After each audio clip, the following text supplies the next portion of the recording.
Shalom Bapak Ibu Saudara sekalian yang dikasihi Tuhan. Kita boleh berjumpa kembali di dalam ibadah pada pagi hari ini. Marilah kita tundukkan kepala, tenangkan hati kita di hadapan Tuhan.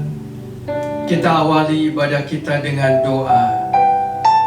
Bapa kami di dalam surga, terpujilah nama-Mu. Kami boleh merasakan kasih setiamu, kebaikanmu kepada kami. Kami merasakan pemeliharaan Tuhan sampai pada hari ini. Kami berdoa, bila sebentar kami akan membaca merenungkan firman-Mu. Tuhan pimpin kami yang berada di rumah kami masing-masing, supaya kami diberikan waktu yang terbaik, diberikan kebersamaan dengan keluarga, dan kami boleh merasakan berkat anugerah Tuhan di dalam hidup kami. Bahwa pertolongan kami datangnya daripada Tuhan Allah, pencipta langit dan bumi. Turunlah kiranya dalam ibadah kami pada pagi hari ini anugerah, damai sejahtera dari Tuhan kita Yesus Kristus. Amin. Mari kita akan menaikkan sebuah pujian yang berjudul Ku Mau Seperti-Mu, Yesus.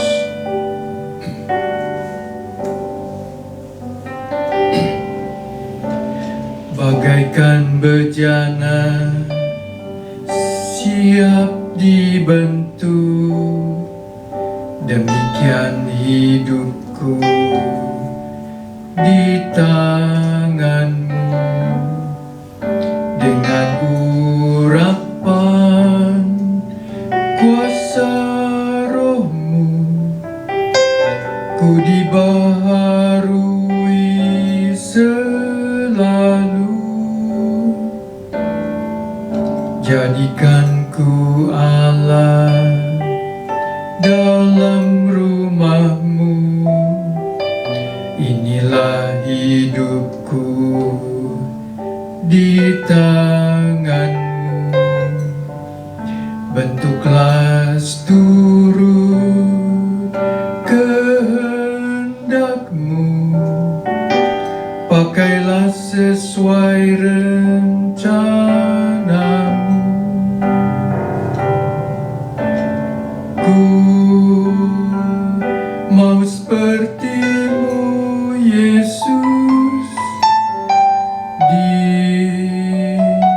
disempurnakan selalu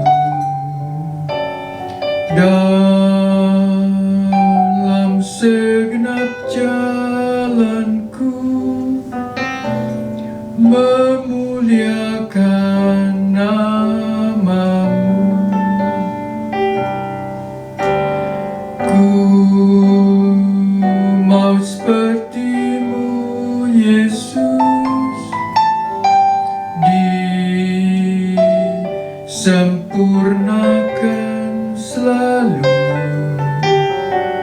dalam segenap jalanku, memuliakan nama-Mu,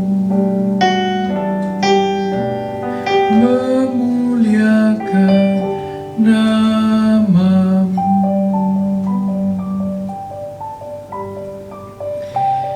Bapa kami dalam surga, seperti lagu yang kami naikkan, kami rindu menjadi seperti Engkau, Tuhan Yesus. Kiranya Tuhan membentuk kami, memproses kami sesuai dengan rencana-Mu di dalam hidup kami. Berkati sebentar kami akan membaca, merenungkan firman-Mu. Biarlah kiranya Tuhan Allah Roh Kudus menerangi hati dan pikiran kami. Di dalam nama Tuhan Yesus, kami panjatkan doa ini. Amin. Saudara sekalian yang dikasihi Tuhan, saya akan membacakan firman Tuhan dari kitab Roma pasal 12 ayat pertama dan kedua. Demikian firman Tuhan. Karena itu, saudara-saudara, demi kemurahan Allah, aku menasihatkan kamu supaya kamu mempersembahkan tubuhmu sebagai persembahan yang hidup, yang kudus, dan yang berkenan kepada Allah. Itu adalah ibadahmu yang sejati.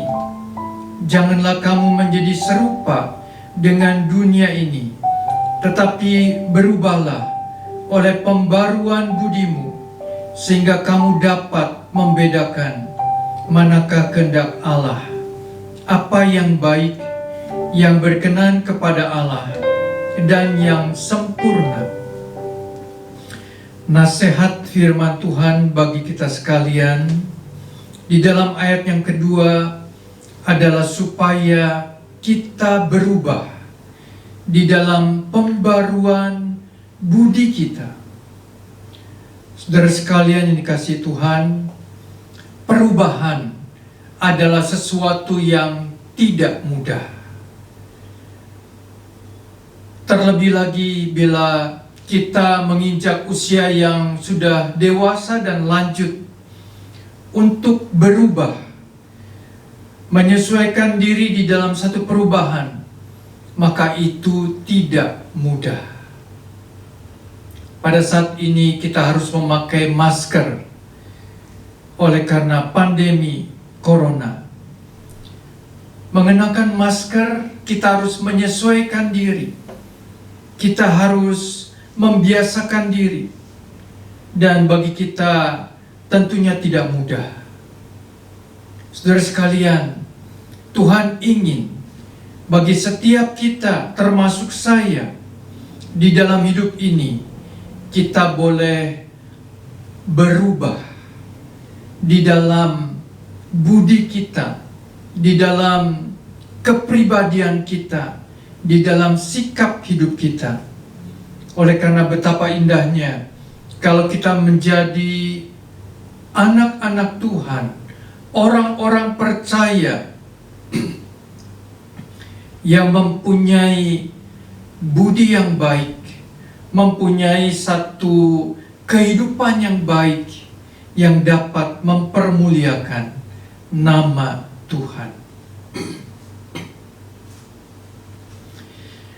Kalau kita merenungkan sebuah tokoh, seorang tokoh di dalam perjanjian lama, di situ dengan jelas kita boleh menyimak bagaimana Tuhan memproses dia menjadi orang yang dikehendaki oleh Tuhan. Saudara sekalian, kalau kita merenungkan tokoh ini, dia dilahirkan dengan kelahiran bersama dengan saudara kembarnya.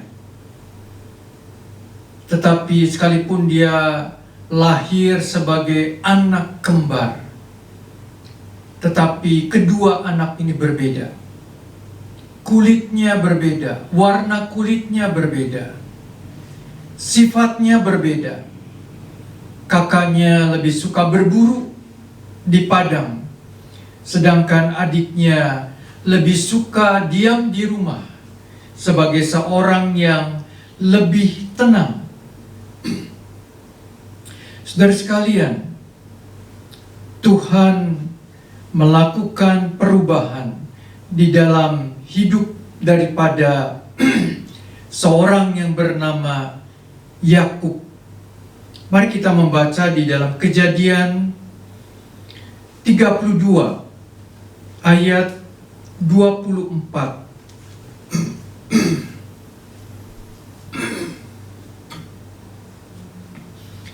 Kejadian 32 ayat 24. Lalu tinggallah Yakub seorang diri dan seorang laki-laki bergulat dengan dia sampai fajar menyingsing. Ketika orang itu melihat bahwa ia tidak dapat mengalahkannya, ia memukul sendi pangkal paha Yakub, sehingga sendi pangkal paha itu terpelecok ketika ia bergulat dengan orang itu. Lalu kata orang itu, "Biarkanlah aku pergi, karena fajar telah menyingsing." Saud Yakub, "Aku tidak akan membiarkan kau pergi, jika engkau tidak memberkati aku." Bertanyalah orang itu kepadanya, "Siapakah namamu?" Sahutnya, "Yakub." Kata orang itu, "Namamu tidak akan disebutkan lagi Yakub, tetapi Israel, sebab engkau telah bergumul melawan Allah dan manusia, dan engkau menang." Bertanyalah Yakub, "Katakanlah juga namamu." Tetapi sautnya, "Mengapa engkau menanyakan namaku?" Lalu diberkatinyalah Yakub di situ. Yakub memanggil tempat itu Peniel, sebab katanya, "Aku telah melihat Allah berhadapan muka, tetapi nyawaku tertolong." Lalu tampaklah kepadanya matahari terbit ketika ia telah melewati Peniel, dan Yakub pincang karena pangkal pahanya. Sampai di sini pembacaan firman Tuhan. Bapak Ibu Saudara sekalian dikasihi Tuhan, kalau kita merenungkan seorang yang bernama Yakub, Tuhan melakukan proses di dalam hidupnya. Satu kali Yakub harus menghadapi satu masa dia bertemu dengan kakaknya Esau. Dia begitu takut, dia begitu gentar. Mengapa, saudara sekalian? Kita bisa membayangkan Yakub seorang penipu,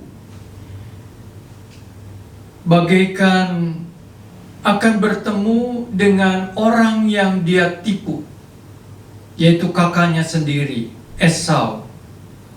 Kita bisa membayangkan bagaikan seorang pencuri yang akan bertemu dengan polisi yang mengetahui perbuatan jahatnya.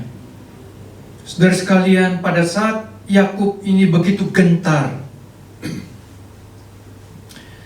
Allah memakai situasi ini untuk memproses dia. Tuhan mengizinkan Yakub mengalami satu krisis di dalam hidupnya. Langkah yang pertama, Allah ingin Yakub berubah. Allah memakai waktu yang sulit, waktu krisis ini, untuk dia boleh berubah, sikapnya berubah. Dari ayat yang kita baca tadi, saudara sekalian, pada malam itu malaikat Tuhan datang bergulat dengan Yakub. Keduanya sama-sama kuat. Yakub tidak mau mengalah. Demikian juga dengan malaikat. Keduanya bergulat sampai fajar menyingsing. Kita bisa bayangkan Yakub pada waktu akan fajar menyingsing, keadaannya menjadi lelah, menjadi letih, tetapi dia tetap tidak mau melepaskan malaikat itu. Ketika malaikat itu berkata, "Lepaskan aku, karena fajar akan menyingsing." Tetapi Yakub tetap tidak mau melepaskan. Saudara sekalian yang dikasihi Tuhan, Tuhan mengizinkan krisis terjadi di dalam kehidupan Yakub, sampai dia mengalami juga perasaan yang begitu letih, begitu lelah, dan putus asa. Kadang-kadang Tuhan bisa mengizinkan dalam kehidupan kita keadaan yang membuat kita letih, putus asa, ataupun perasaan yang takut, supaya kita mencari Dia, supaya kita datang kepadanya, meminta pertolongan daripadanya.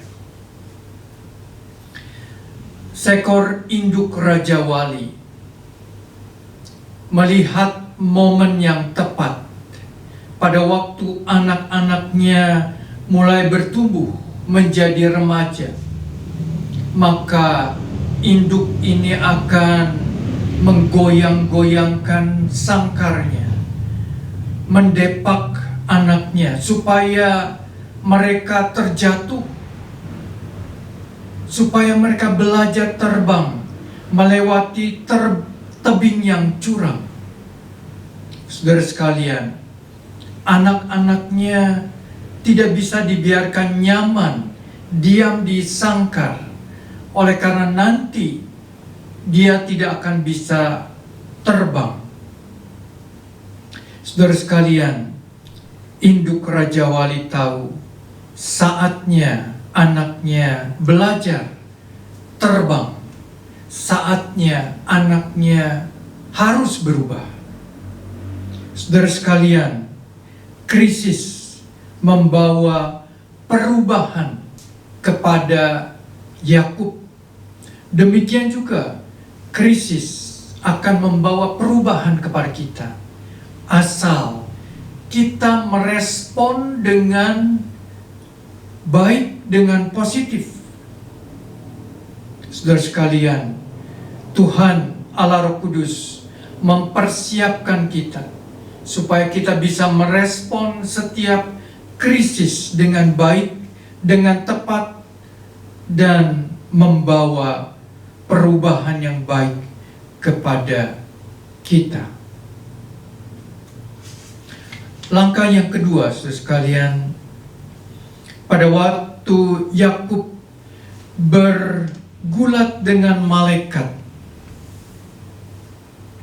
sampai menjelang fajar menyingsing, Yakub tetap bertahan. Dia tidak mau menyerah.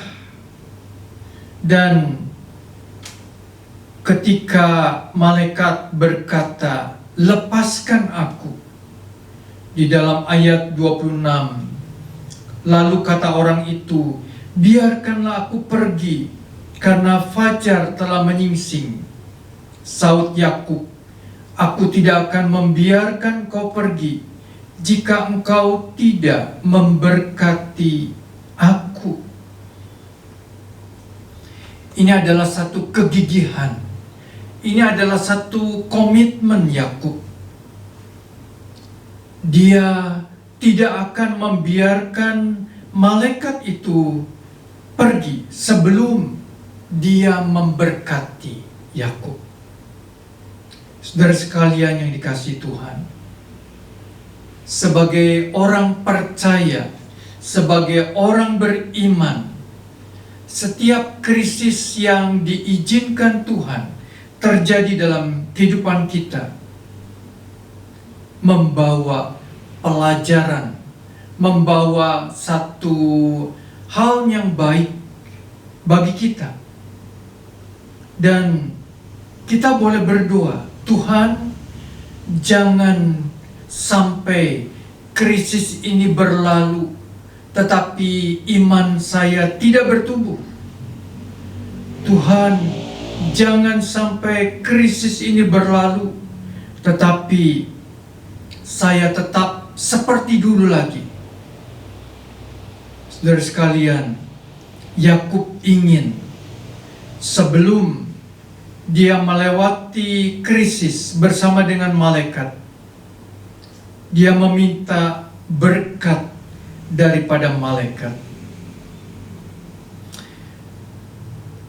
"Aku tidak akan membiarkan engkau pergi jika engkau tidak memberkati aku."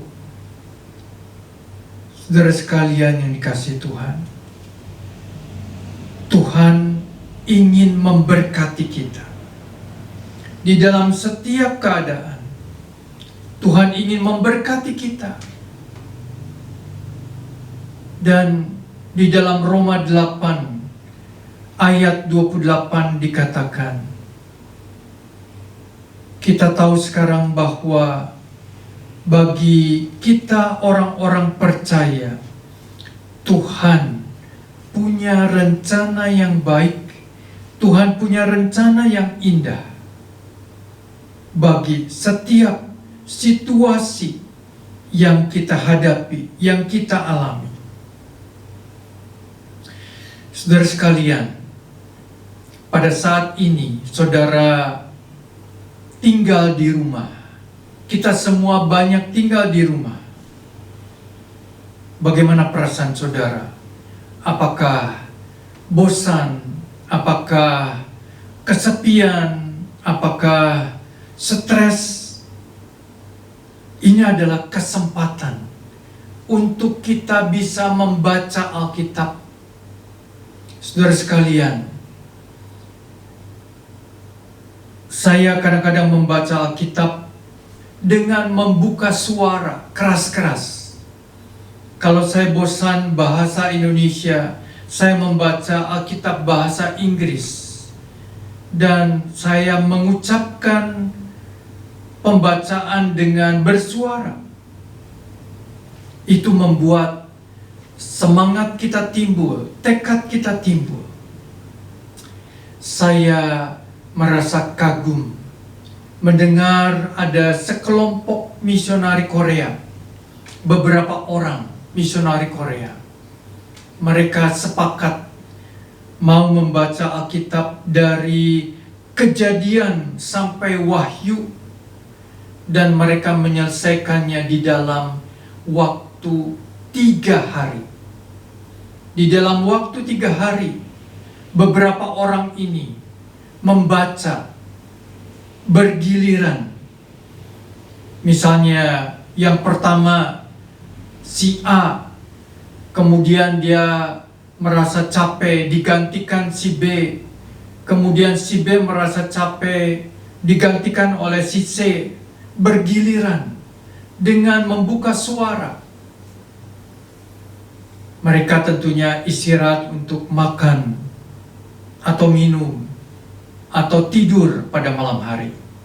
Tetapi setelah lewat 3 hari, mereka membaca dengan cepat Alkitab bahasa Korea. Dan saya yakin membaca Alkitab bahasa Korea lebih cepat, oleh karena huruf-hurufnya adalah merupakan satu karakter. Dan 3 hari mereka selesai. Saya mendorong saudara sekalian, tidak usah satu Alkitab. Saudara bisa mempunyai tekad dalam 3 hari membaca 1 kitab. Misalnya kitab Mazmur atau kitab Injil Lukas. Kitab yang saudara bisa baca dan saudara ingin baca. Saya yakin saudara akan diberkati. Saya yakin kita akan merasakan manfaatnya. Itu adalah komitmen.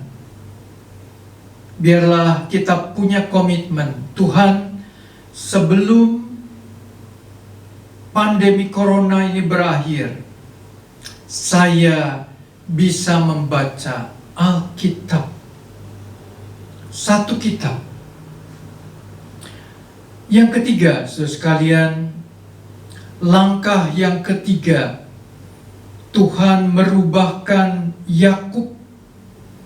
Dan di dalam ayat 27, malaikat bertanya, "Siapakah namamu?" Sahutnya, Yakub. Langkah yang ketiga ini adalah merupakan satu pengakuan yang keluar dari dalam dasar hati kita.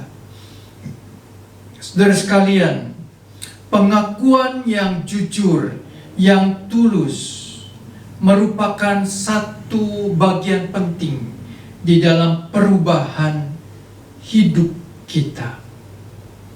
Ada satu moto yang berbunyi demikian: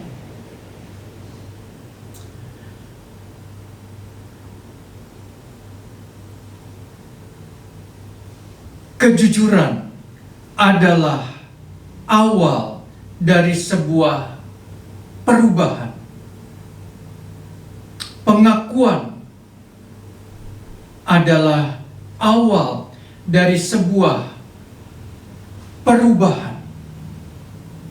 Saudara sekalian, kalau kita mau berubah, kita harus melihat, menyadari, mengakui kelemahan kita, kekurangan kita, kesalahan kita. Baru di situ Tuhan akan memproses kita, merubah kita. Saudara sekalian, Yakub mengakui siapa dirinya. Dia adalah seorang penipu, dia seorang pembohong, tetapi dia mau berubah. Dan disitulah Tuhan memproses dia. Ada satu ayat di dalam 1 Yohanes 1 ayat 9 yang berkata,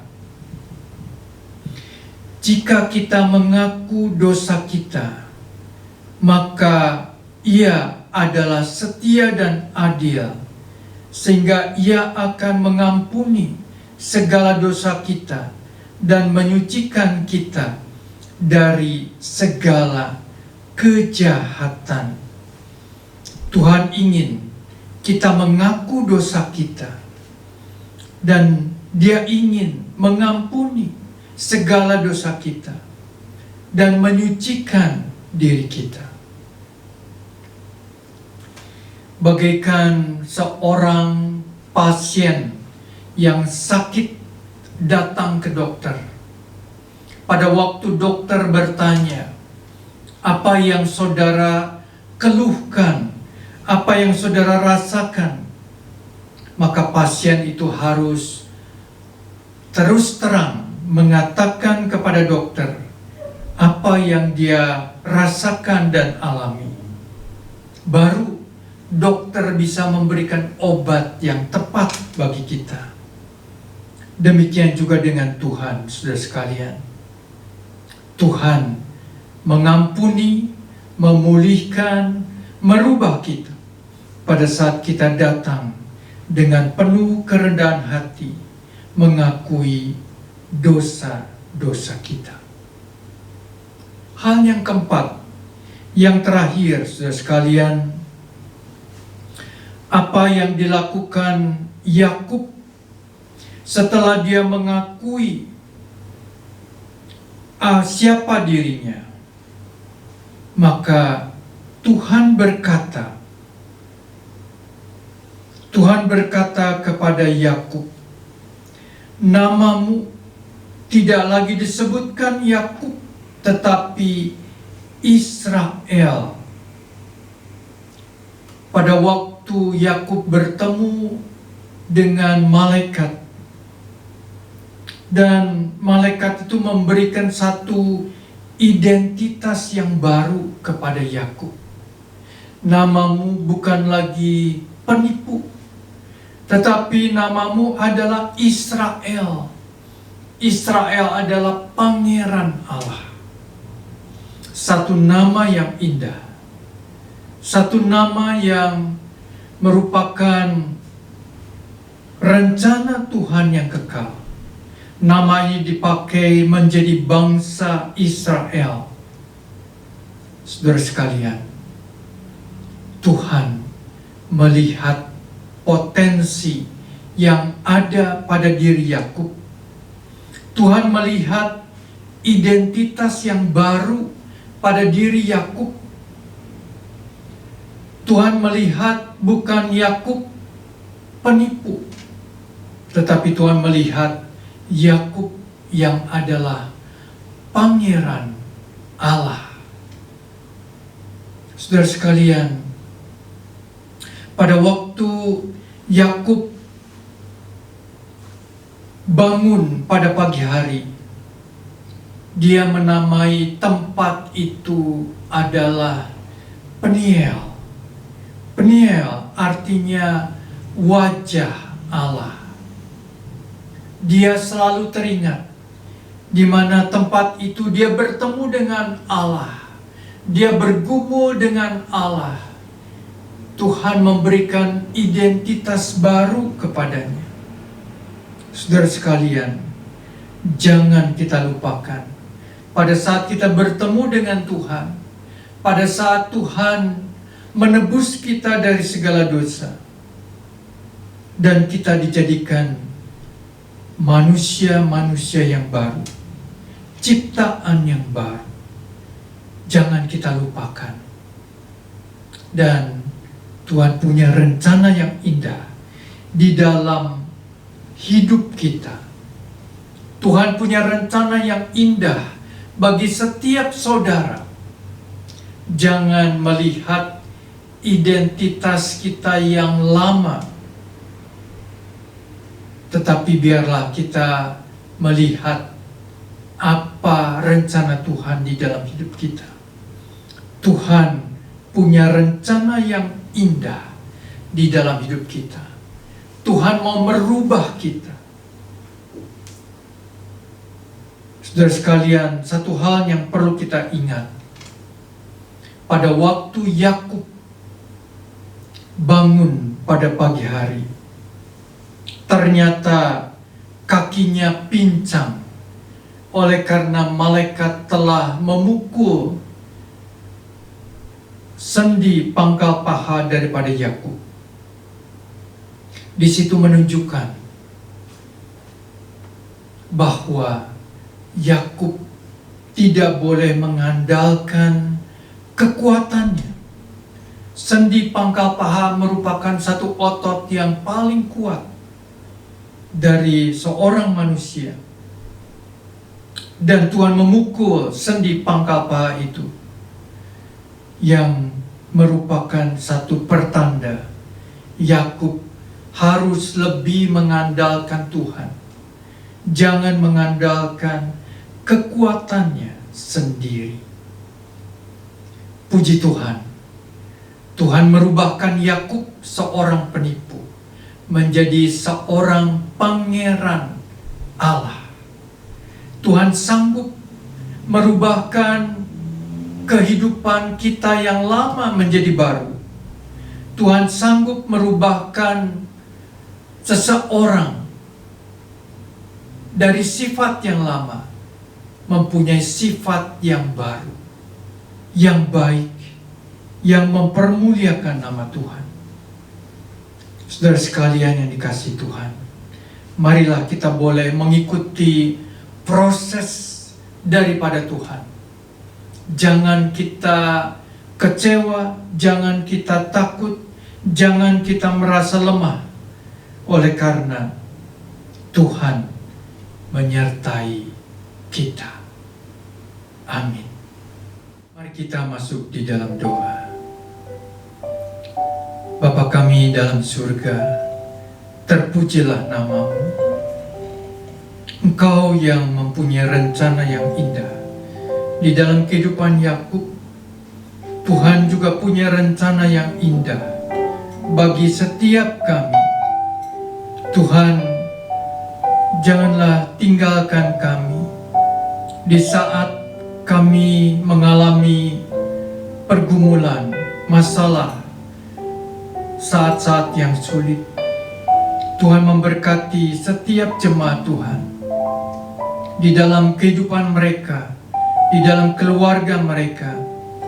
Mungkin orang lain tidak mengetahui apa yang kami alami, kami rasakan, dan kami gumuli. Tetapi Tuhan tahu. Tuhan mau bekerja sama dengan kami. Tuhan mau bersama-sama dengan kami membentuk dan merubah kami menjadi orang-orang yang lebih baik, menjadi orang-orang yang mempermuliakan nama Tuhan. Tuhan, kami berdoa supaya setiap kami, setiap jemaat dapat melewati masa-masa yang sulit bersama dengan Tuhan, sampai akhirnya kami menjadi pemenang-pemenang. Tuhan memberkati mungkin kebutuhan kami, pekerjaan kami, anak-anak kami yang sekolah. Tuhan memberkati kesehatan kami, supaya setiap jemaat diberikan kekuatan, kesehatan, secara jasmani dan rohani, sampai kami boleh kembali dapat berjumpa di dalam ibadah di gereja. Kami menyerahkan bangsa dan negara kami Indonesia yang kami kasihi. Tuhan memberkati pemerintah kami, aparat kepolisian dan TNI, dan para tenaga medis, dokter, perawat yang berjuang untuk menangani pasien COVID-19. Tuhan memberkati negara kami supaya dapat menyediakan semua perlengkapan, obat-obatan, dan apa yang diperlukan supaya pandemi ini boleh segera pulih. Terima kasih Tuhan. Kami menyerahkan segenap doa kami dengan ucapan syukur. Saudaraku yang kekasih, pulanglah, terimalah berkat Tuhan. Kita angkat kedua tangan kita. Tuhan memberkati engkau dan melindungi engkau. Tuhan menyinari engkau dengan wajah-Nya dan memberi engkau kasih karunia. Tuhan menghadapkan wajah-Nya kepadamu dan memberi engkau damai sejahtera. Kiranya kasih sayang dari Allah Bapa di surga, anugerah keselamatan dari Tuhan Yesus Kristus, dan pertolongan daripada Allah Roh Kudus menyertai saudara-saudara sekalian mulai saat ini sampai Maranatha, Tuhan Yesus datang kembali. Amin. Tuhan memberkati saudara.